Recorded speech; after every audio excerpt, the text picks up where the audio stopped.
need them right now. Sorry if that's distracting.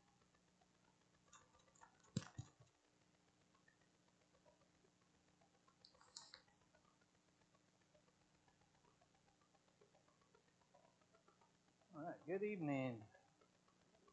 Sorry if that's distracting. I can't get it to transfer, so I know Quinn will be here in a minute, so he'll be able to. I'm not technologically savvy enough to. It's good to see everyone tonight. Hope you are having a good week. Are there any prayer requests that anybody has tonight before we get started?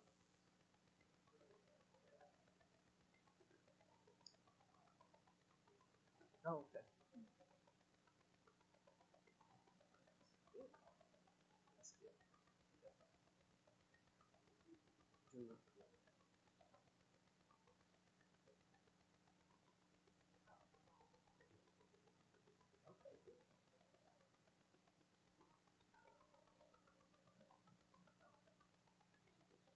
Sure. Yes, I think we have that on. Yeah, on the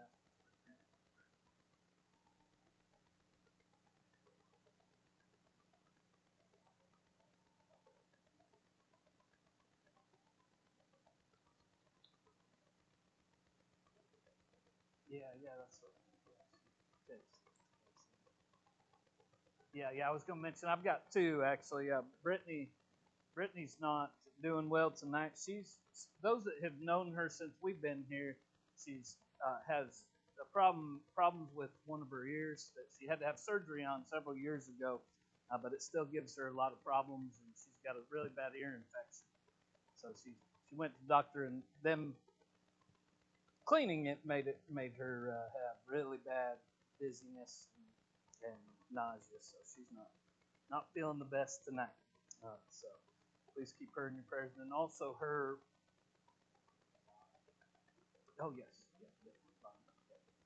yeah. And her Brittany, also her dad's wife, is recovering from a surgery she had yesterday. Waiting on some test results from that as well. All right, well, let's go ahead and begin with word of prayer.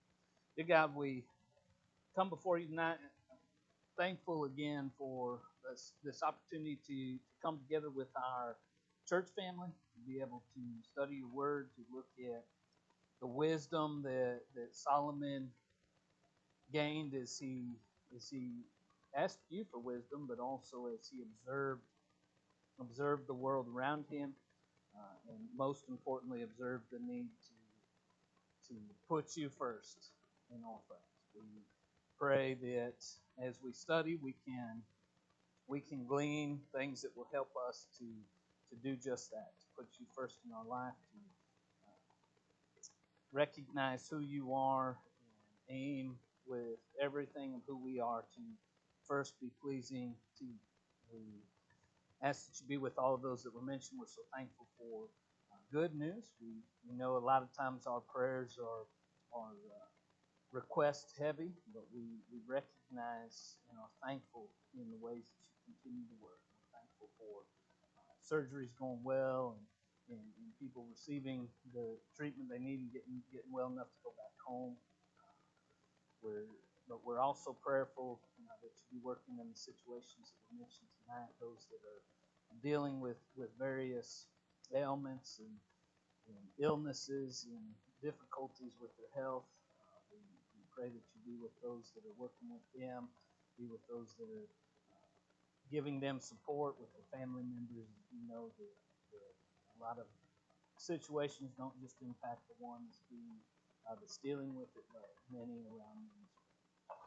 We thank you so much for all the ways that you continue to bless us and the blessings that we have through Christ and hope we have through Him. In His name we pray. Amen. All right. Turn back over to Ecclesiastes chapter 7, where we were looking last week, and we'll continue to look this week. Ecclesiastes chapter 7, we see that Solomon, he's done is that all is everything under the sun, all is vanity, emptiness.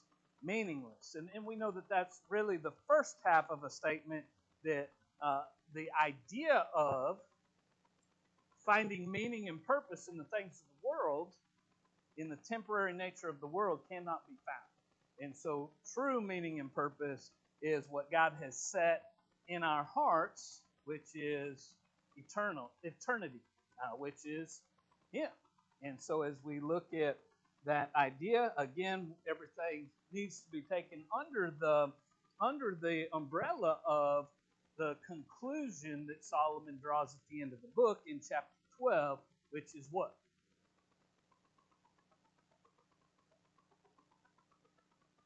Yep. A little louder. You're right. Whoever's whispering. Yeah. Fear God and keep His commandments, right? Yes. That true meaning and purpose is found in God. All right. So chapter 7, in we started out with verse 1. In verse 1, looking at this idea, a good name is better than a good ointment. And really, as you look down through the rest of the chapter, he's going to give some counsel for better living, but a lot of it has to fits into the context of that first statement. And how would we summarize that first statement, that a name is better than a good ointment?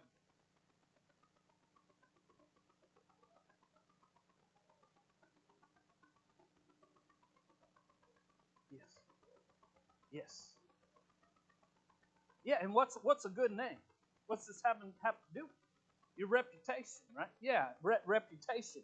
And in looking at all of his observations, that reputation that he's talking, looking at all of his observations, he's going to say, hey, seeking after all these things, such as he's already talked about riches and foolishness and even wisdom and all pleasure, all of these things, he's going to give some counsel. Hey, a reputation is something you should be seeking.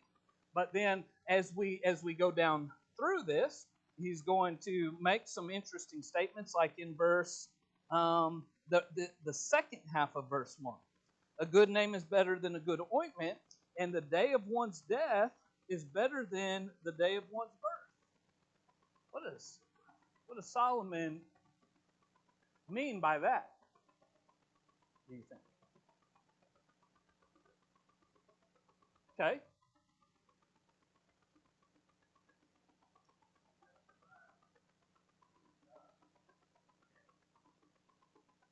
Okay.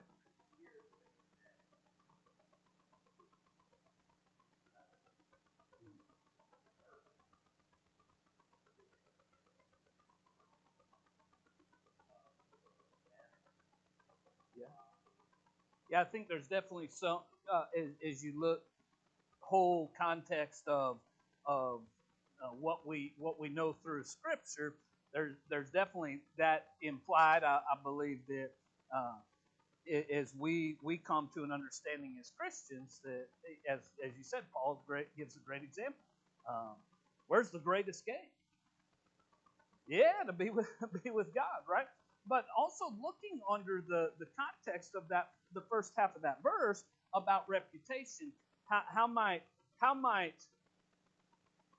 the again, remember, Solomon already said there's a time for everything, and he mentioned these two things: there's a time for birth and time for death. Every person will experience both of those, and so in looking at that idea of a good of reputation and our name that we have established about ourselves, what's the difference between birth and death? What's the state of your reputation and potential for your reputation at the day of your birth? So yeah, you don't have one, and so what's the potential for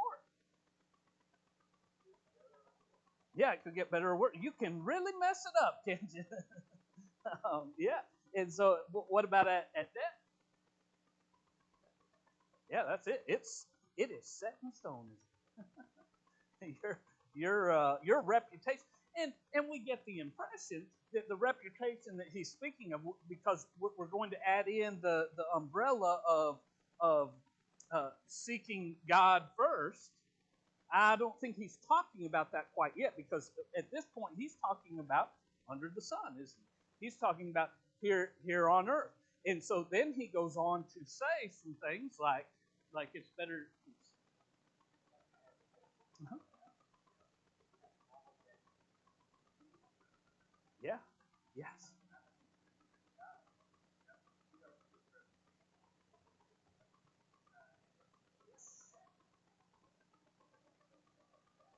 Yes. Yeah. Yeah. That's it. Can't fix it. Yeah, you can't fix it.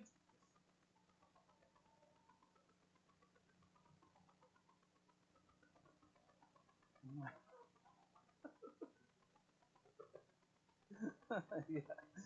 Um, and that's it. And then look at what he said. Now let's continue on to verse 2. It is better to go to a house of mourning than to go to a house of feasting, uh, because that is the end of every man, and the living takes it to heart. What's Solomon saying here? What's a house of mourning? Let's talk about that. Oh, the house of mourning. What's the close? Yeah, what's the closest thing that we can associate with that is he's talking about going to a funeral, right? Going to a funeral is better than a going to a party. He said. So now, why might that be the case in what Solomon's saying? And that's where it's important to keep back in context what's already been said in this chapter. What has he already said? He said, it's better for you to have a good name, right? Your reputation is important. Then he says, day of death is greater than day of birth. Now he says it's better to go to a house of mourning than a house or a party, a laughter, right? So what in that context do you think he's saying? And, mhm.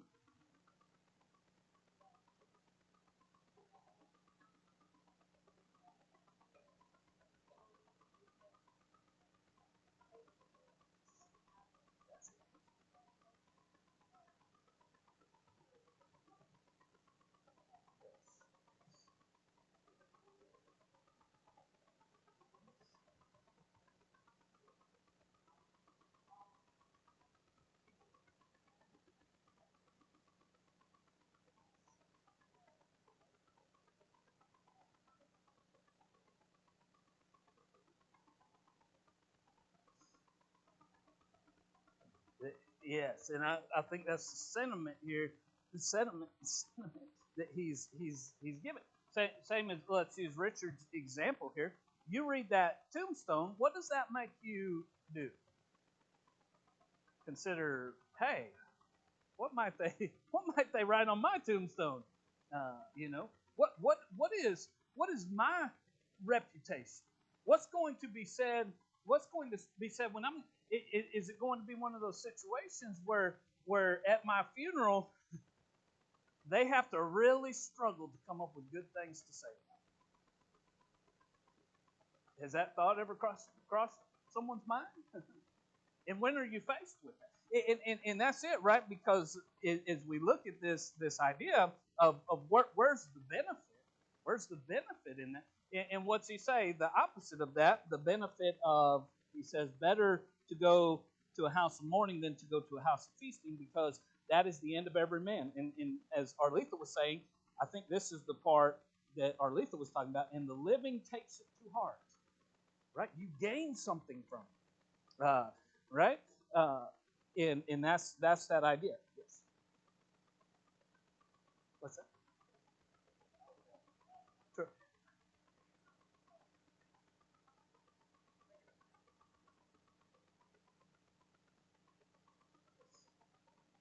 Yeah. And that's it. Looking at verse 3 now. Sorrow is better than laughter, for when a face is sad, a heart may be happy. The mind of the wise is in the house of mourning, while the mind of fools is in the house of pleasure. And that's it. You're gaining wisdom, aren't you? And this is metaphorically speaking. This is not literal. Okay, if you get invited to a party, don't go seek out a funeral. That's not what he's saying. He's talking about where is wisdom gained? Wisdom that's going to benefit your life. Now, he's going to put this into perspective, and what's that perspective that all of Ecclesiastes is put into is, again, we first look, the first glance, and this was Solomon's observations, first glance is what? He's talking, take God out of the equation, and just what benefits you under the sun. Then he's going to put God back into the equation where God is supposed to be in the equation. And that's where then he's going to come in and bring some wisdom and some guidance for our life in that. As we get further down, especially around verse 15, we'll see some of that. All right, but let's keep going. Sorrow is better than laughter, for when a face is sad, a heart may be happy. The mind of the wise is in the house of mourning, while the mind of fools is in the house of pleasure. It is better to listen to the rebuke of a wise man than for one to listen to the song of fools. For as the crackling of thorn bushes under a pot, so is the laughter of the fool, and this too is futility. Let's say it.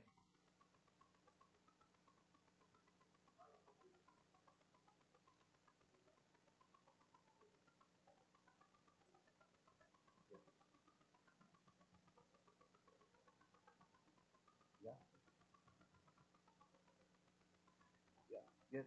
Yeah. What else? Good.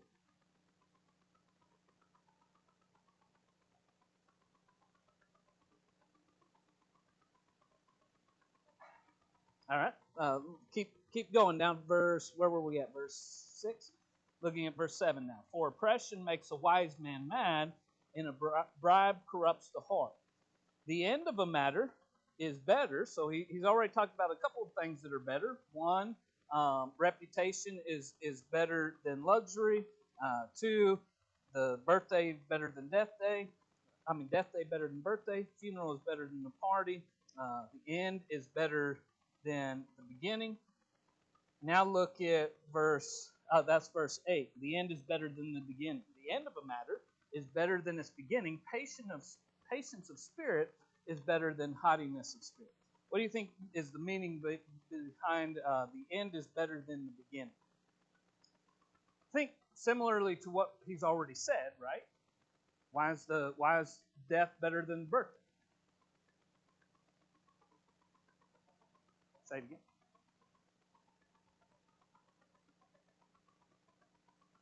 Yes, time to get it right. And it's everything under the sun is over, right? And so, I think this kind of fits into what he's talked about, because as he's made these observations, what are some things he's observed? Notice how many times he says it would be better not to have been born, or it would be better for that person never to even have had life. What are some of those things that caused him to say? Oppression. What else? Suffering. Yeah.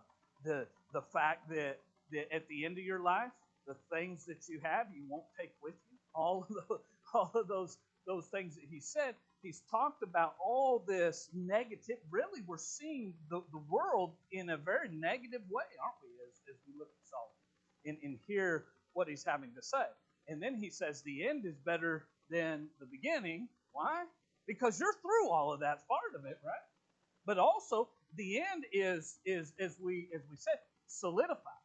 That is, you have done all that you're going to do here, and it's complete, right? And especially looking back at under the umbrella of verse 1, the first half of verse 1, reputation. You have no more days to ruin your reputation. And look at our world with how quick can someone's reputation be, especially in our world today? You say one thing, and what gets blasted on the internet? What happens? Everybody, yeah, you're shut off, right? You can't ruin that reputation. That's part of what he's saying. I think the end is better than the beginning. But even in a more general sense, think about projects and that kind of thing. Why is the end better than the beginning?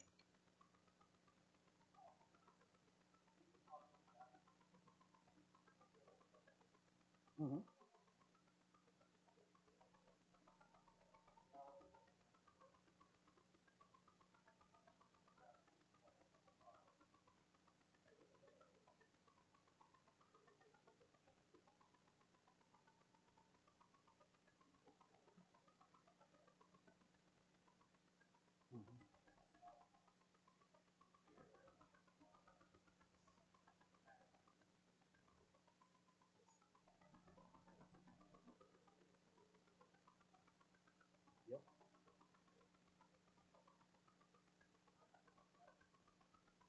Yeah, that's it.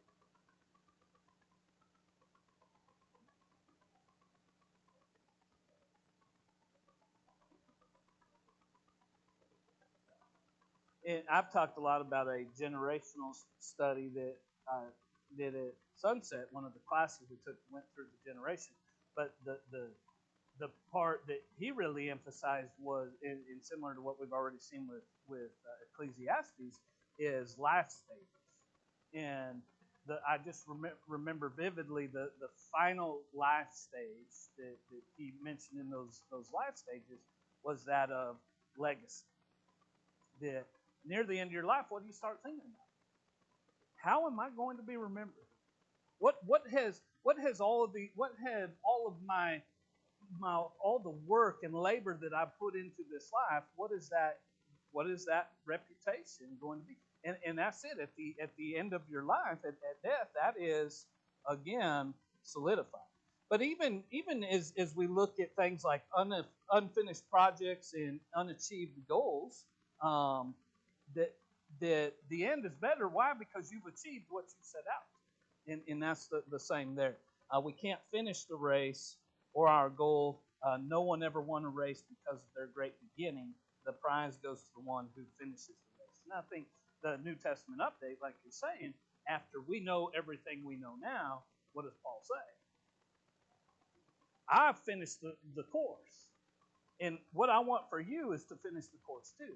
And so, again, and then you pair all that with what we've said about the house of mourning and all that kind of stuff. What does that cause us to do with our own? Is to reflect and say, hey, this is one, it's not guaranteed to go on forever. And there's ultimately some reality to I need to be doing things in the right way.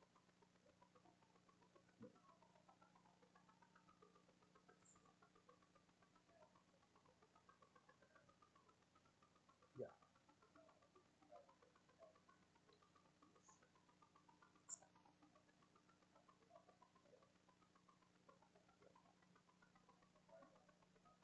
Yes. Definitely. Absolutely. Yeah.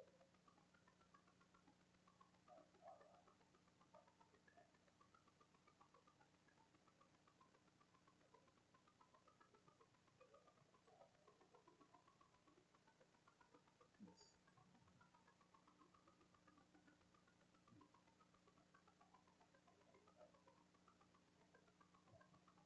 Yeah. Ellie, I think you were starting to say something. Oh, you sure? Okay. All right. Look at verse 8 through 9.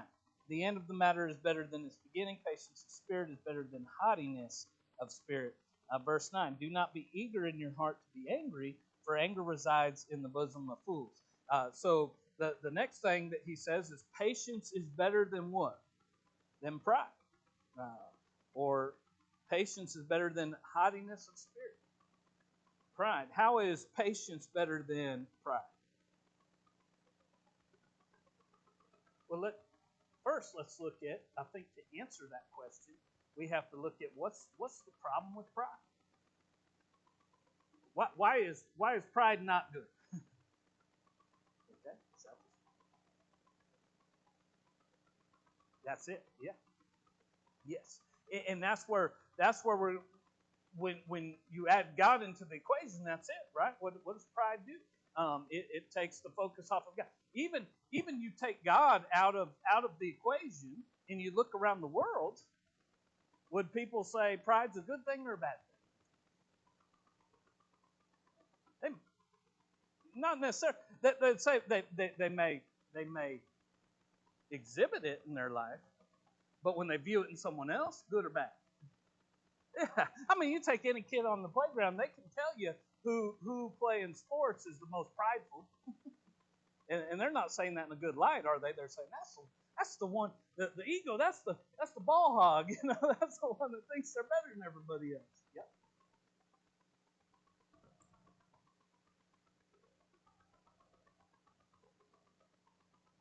Yes. Yes. Yep. Self righteous? How so? Mhm.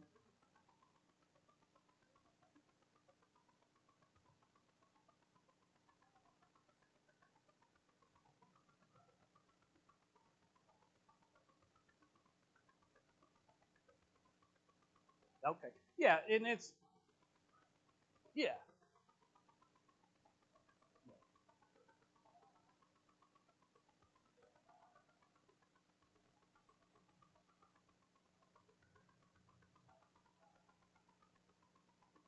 Okay. Yeah, and he's going to go into that. We'll talk about that in just a minute because there is a self righteousness that is self righteousness versus pursuing God's righteousness, and it comes down to and self righteousness is prideful because what self righteousness is I'm I'm obtain it's my ability to do this.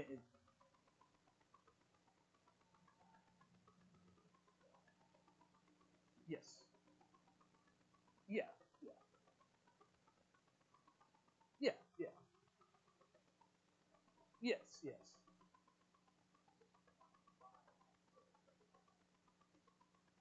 Oh. Oh yeah. Oh yeah. Yeah. Yeah. I see what you're saying. Yeah. Yeah. Well, and that's what that's the point I was making. We look at pride because a lot of times we don't recognize the pride in ourselves, and that's where we do need to evaluate ourselves and look at ourselves and say, okay, and that's where we're getting in just a minute because that's when you add God back into the equation, and he's going to talk about this great balance here, a balance because he's even going to mention righteousness. He's going to mention excessive righteousness, and we look at that and say, well, what could possibly excessive righteousness? He's talking about self righteousness. He's talking about that pursuit of righteousness, of my righteousness. Yes, outside of God. And that's where you get into the problem. And it can be even be the things of God. But a lot of times when you're pursuing those things, it's what's my mindset? Why am I pursuing this? And that's where we'll get in. Well, we're there. I mean, we just went there. So in verse